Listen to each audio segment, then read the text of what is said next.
제가 처가에 가서 그런 말 들으시면 좋으시겠어요? 그러니까 사과해주세요. 라고 저 대신 나서더라고요. 그러자 시어머니는 더 말도 안 되는 소리를 하셨습니다. 어머머머, 이젠 너까지 엄마한테 대드는 거니? 집안의 여자가 잘 들어와야 된다는 말이 딱 맞는 순간이구나. 세상에 착한 내 아들이 엄마한테 성질을 다 내고 말이야. 지섭이가 이런 애가 아닌데 너하고 결혼하더니 변했다. 너 도대체 내 아들한테 무슨 짓을 한 거야? 모자지간을 끊으라고 세뇌라도 시킨 거야? 역시나 시어머니는 당신의 잘못을 인정하지 않으셨고 모든 탓을 저에게 돌렸어요. 저는 시어머니와 말을 더 섞었다간 폭발할 것 같아 아무 말도 하지 않고 시댁에서 뛰쳐나오게 되었고 남편이 제 뒤를 따라 나왔습니다. 그이는 바람 좀 쐬고 흥분을 가라앉히라고 했지만 제 감정은 쉽게 사그라지지 않았어요. 저는 너무 속상하고 억울해서 온몸이 사시나무처럼 떨렸답니다. 제 숨소리가 거칠어지자 남편은 저를 안아주었고 등을 토닥이며 미안하다고 속삭였어요. 결국 저는 눈물이 터져버렸고 속상한 감정을 눈물로 그이의 어깨 위에 쏟아내버렸습니다. 그 일이 있고 며칠 뒤 은행에서 업무를 마치고 퇴근하려고 나서는 길에 보기만 해도 행복한 얼굴이 제 앞에 보였어요. 그 얼굴은 친정 아빠였습니다. 아빠는 한 손에 돈가스를 포장한 봉투를 들고 계셨어요. 아빠, 연락도 없이 웬일이야? 이번 주말에 간다고 했잖아. 에이, 주말에도 보고 오늘도 보면 좋잖아. 이 근처에 배달이 있어서 은미 너희 부부 저녁으로 먹으라고 돈가스 좀 튀겨왔지. 저는 곧장 아빠의 팔짱을 끼고 배달 오토바이 있는 곳을 향해 걸으며 잠시 대화를 나누었습니다. 친정아빠는 저에게 신혼생활이 어떠냐고 물으셨고 저는 남편과는 아무런 문제 없이 잘 지내고 있다고 했어요. 그러자 아빠는 그럼 다른 문제라도 있는 거냐며 표정이 왜 이리 어둡냐고 하셨습니다. 저는 머뭇거리며 별일 아니라고 했지만 아빠가 꼬치꼬치 물으시기도 했고 저도 푸념하는 마음으로 시어머니와 있었던 일들을 털어놓았습니다. 아빠는 제 말을 귀 기울여 들어주셨고 고개를 끄덕이시며 시어머니와 통화라도 하시겠다고 말씀하셨어요. 그래서 전 그럼 제가 더 곤란해지니까 아무 말도 하지 마시라고 전했어요. 아빠, 나도 모르게 말이 나온 거야. 너무 신경 쓰지 마. 괜히 우리 시어머니랑 통화하거나 문자 같은 거 하지 마. 알겠죠? 그래, 은미야. 너무 속상해하지 말고 마음을 조금 비워봐. 아빠는 이만 갈 테니까 주말에 보자. 그렇게 아빠는 오토바이를 타고 가게로 돌아가셨고 저는 아빠가 주신 돈가스를 들고 집으로 돌아갔답니다. 그리고 금요일에 아빠가 바쁘다는 연락이 와서 주말에 친정 가는 약속이 취소되었어요. 그래서 남편과 집에서 쉬고 있는데 시어머니께 전화가 걸려왔습니다. 은민이? 오늘 우리 집으로 건너와라. 내 아들도 같이 말이야. 네? 갑자기 무슨 일이라도 있으세요? 그러자 시어머니는 너는 시어머니한테 고분고분하게 네 알겠어요 라고 한 번에 대답이 나오면 벗나니? 주말이고 할 일도 없으니까 빨리 와. 오늘 내 대학 동창들이 오는데 내 며느리 얼굴 좀 보자고 난리다. 알아들었으면 서둘러서 와라. 하고 전화를 끊어버리셨습니다. 그래서 하는 수 없이 남편과 시댁으로 건너갔고 먼저 와 있는 시어머니의 동창분들을 만나게 되었어요. 안녕하세요. 처음 뵙겠습니다. 제 인사에 5명의 친구분들이 호들갑을 떨며 반가움을 전했습니다. 어머, 미자 며느리 너무 예쁘다. 은행원이라더니 용모도 단정하고 몸매도 날씬하네. 맞아, 좋겠다. 그러게 말이야. 이세는 걱정하지 않아도 되겠어. 지섭이도 한임을 하니까 말이야. 저와 남편은 엉거주춤하게 서서 시어머니 친구분들의 칭찬을 연거푸 들었습니다. 그리고 저는 인사는 그만하면 됐고 도우미 이모님을 도울 생각으로 주방으로 가려고 했어요. 그런데 시어머니가 주방 갈 필요 없다. 오늘은 특별히 요리사를 불렀거든. 은민이가 보면 깜짝 놀랄지도 모르겠구나. 이리 와서 앉아. 라며 손가락을 까딱거렸습니다. 그렇게 저와 남편은 불편한 자리에 앉아 친구분들이 수다 떠는 걸 가만히 듣고만 있었어요. 한 30분이 지나자 초인종이 울렸고 시어머니는 저에게 나가보라는 눈치를 주셨습니다. 그래서 저는 곧장 현관으로 걸어가 문을 열었고 해맑게 웃고 있는 아빠의 얼굴과 마주하게 되었어요. 아빠가 여긴 왜? 은미도 와 있었구나. 잘됐다. 삼촌들도 왔어. 다들 너 보고 싶다고 난리였는데 잘 됐어. 저는 양손에 아이스박스를 들고 있는 아빠와 그 뒤로 음식 재료를 들고 서 있는 삼촌들이 보였어요. 이게 다 무슨 일이에요, 아빠? 그러자 아빠는 짐이 무거우니 저에게 비켜달라고 하셨고, 저는 아빠 뒤로 들어오는 10명의 삼촌들에게 인사했습니다. 그분들은 저의 친삼촌이 아니었고 아빠가 레스토랑에서 일했을 때 제자로 있던 분들이었어요. 제가 어릴 때부터 삼촌하고 따르며 허물없이 지내던 사람들이었습니다. 그렇게 아빠와 삼촌들이 시댁 안으로 들어오시자 시어머니가 조금 놀란 얼굴로 말했어요. 어머, 아니 사돈, 와서 돈가스나 튀기라고 했더니 이 많은 사람들은 다 누구예요? 네, 사돈. 오늘 사돈 동창들 오신다고 하셔서 제대로 대접해드리려고 제자들 좀 불렀습니다. 대충 상황을 보니 시어머니가 동창들을 불러 친정아빠한테 돈가스를 만들어달라고 시킨 것 같았어요. 또 저를 부른 건 지난번에 대들었던 것에 불만을 품고 아빠를 부려먹으며 저를 망신 주려고 계략을 짠 것 같았습니다. 지금 다시 생각해도 정말 영악한 것 같네요. 어쨌든 아빠는 시어머니의 말씀을 흘려듣지 않았고 제 입장을 생각해서 삼촌들을 불러 모아 시댁에서 뷔페를 차리고 대접하려고 오신 게 뻔해 보였어요. 저는 시어머니의 막대먹은 짓에 화가 났고 아빠의 이해하지 못할 행동에 머릿속이 복잡했어요. 무슨 말을 어떻게 누구에게 해야 할지 가늠이 되지 않았답니다.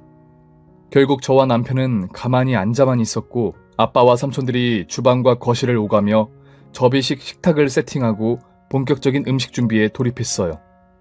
자, 오늘 귀한 분들 대접하는 날이니까 모두 맡은 요리에 최선을 다하자. 아빠의 우렁찬 목소리에 10명의 삼촌들이 대답했습니다. 네, 셰프. 상황이 조금 이상하긴 했지만 저희 아빠는 누구보다 멋지셨어요.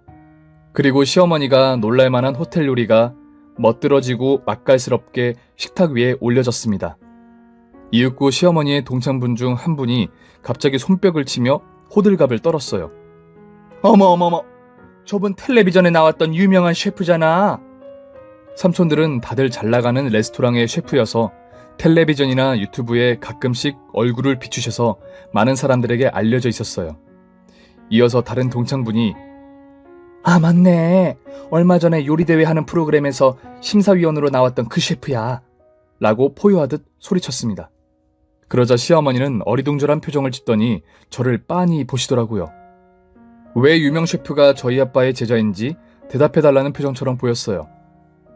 사실 저희 아빠는 유명한 호텔의 셰프 출신이었고 두바이와 미국에서도 2년씩 일하신 유명한 셰프셨고 많은 요리사들에게 인정받던 분이셨습니다. 그런데 아빠는 직접 가게를 운영하는 꿈을 가지고 있어서 제가 중학교에 올라갔을 때 호텔 일을 접으시고 자영업을 시작하셨어요. 처음에는 지금의 돈가스 가게 하나였는데 입소문이 나고 유명해져서 전국에 분점이 14개나 되는 프랜차이즈점이 되었죠. 아빠는 거기서 멈추지 않으시고 파스타집과 초밥집, 고깃집까지 여러 식당을 오픈하시고 성공시키며 외식업계에서 유명하게 되셨습니다. 제가 시부모님과 남편에게 친정아빠를 돈가스 가게만 운영하는 분으로 소개한 건 아빠의 뜻이었어요. 아빠는 제가 어릴 적부터 겸손은 미덕이라는 걸 강조하며 키우셨고 돈 많고 성공한 집안이라는 걸 드러내며 살면 초심을 잃는다고 쓸데없이 자랑하지 말라고 하셨어요. 그래서 제 친구들도 아빠가 얼마나 대단한 분인지 아무도 모르고 있답니다. 여하튼 저는 어쩔 수 없이 솔직하게 집안 이야기를 시어머니와 동창분들 앞에서 털어놓게 되었고 시어머니의 친구분들은 제 칭찬을 더 많이 하시며 음식을 드셨어요. 그리고 저의 고백에 시어머니는 제가 그동안 보지 못했던 표정을 지으셨어요.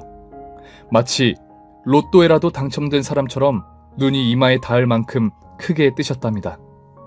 수다스러운 시어머니의 친구분들은 저희 삼촌 한 분 한 분께 음식이 맛있다니 사진 좀 같이 찍자니 하시며 소란스러움을 멈추지 않았고 웃음도 끊이질 않았어요.